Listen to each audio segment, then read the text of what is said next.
بسم الله الرحمن الرحیم. الحمد لله و صلات و سلام علی رسول الله و حمد خدا و درود بر حضرت محمد مصطفی صلی الله علیه و سلم. امروز سخن سر وطنداری، ناموس وطنداری می رود. زمان رسیده است که مسئولیت درک وطنداری ما باید زایتر بگردد. اما متاسفانه امروزها نیز دیده می شود که بعضی جوانان با گروه های تروریستی و اکستریمیستی می پیوندند و به نام وطن و ملت اسناد می آورند. پس این سبب های اگر داخلی و خارجی خود را نیز داشته باشد، شاید ما که تربیه فرزند از گهواره آغاز می یابد و به لب دسترخوان پدر و مادر مورد محاکمه می گردد، شاید درست به راه نمانده باشیم که جوانان ما از آن مذهب بابایی که طول 1300 سال شد پیروی داریم رو می گردانند و به دیگر رویه ها و دیگر مذهب، دیگر رویه های تروریستی و اکستریمیستی می پیوندند. همین واقعه های آخر نشان داد که آنها بجز درد و غم و با ملت چیزی دیگری را نمی آورند.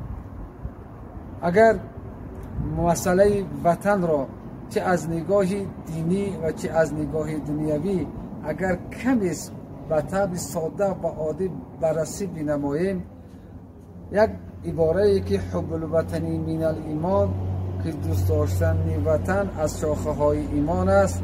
اگر ما ایمان را به یک درخت اگر تشبیه بدهیم، پس دوست داشتن وطن یک شاخه از همین درخت ایمانداری است.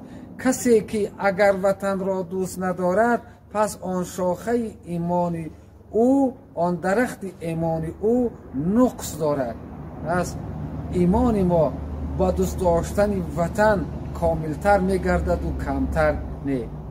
و اگر از همین وطن میگوییم، خاک وطن میگوییم، اگر به شرطی که همین نگاه کنیم، خود عنصری همین خاک عنصری مقدس است، چون که خداوند انسان را از خاک آفرید، به خاک باز میگرداند و از خاک دیم باره باز زنده میگرداند.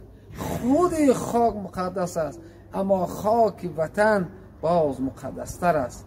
برای چی که کمال خوجندی گفت در غریبی جان به سختی میدهد مسکین کمال، وا غریبا وا غریبا وا غریبا وا غریب.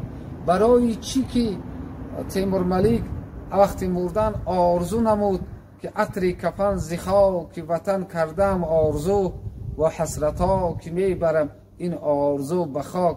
چرا که یک فرد تاجیک دور از وطن از دنیا میگذرد، او را به خاک وطن در غریبی نمیگذارند و خاک وطن میارند. زیرا اینکه این خاک عادی نیست. همچنانه که گفتیم اجسام آدم که خاک میگردد، این خاک وطن خاک اولاد و اجداد و اجسام 77 پشتی گذشته ماست.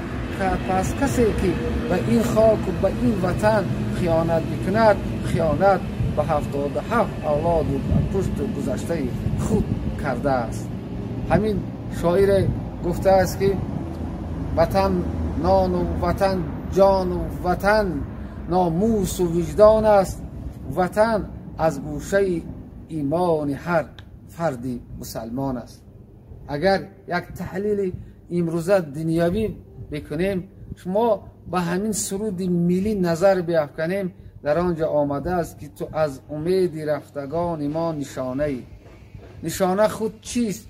نشانه آن چیزی را که در یک بیابان میمانند و بالای بیابانی کلان و آن چیز خورد است و برای گم نشیدن بالای آن یک نشانه میگذارند که تا از بین نرود و نابود نگردد. یا اینکه یک انسانی که فرزنده هایش از دنیا میگذرند و یگانه فرزند او باقی میماند و آن را نشانه نام میگذارد.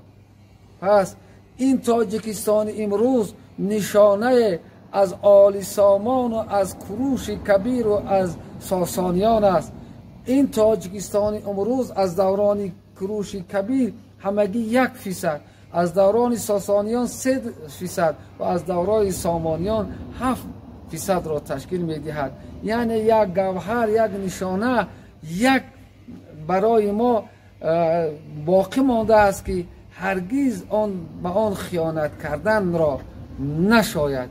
پس حسی باید امروز از هر روزه دیده بهتر حس وطنداری و وطن دوستی ما باید بیش از بیش زایدتر بگردد تا حفظ وطن، استقلالیت وطن، هویت ملی خود را ما باید همیشه پایدار و دائما نگه بداریم و این امانت را به آیندگان برسانیم.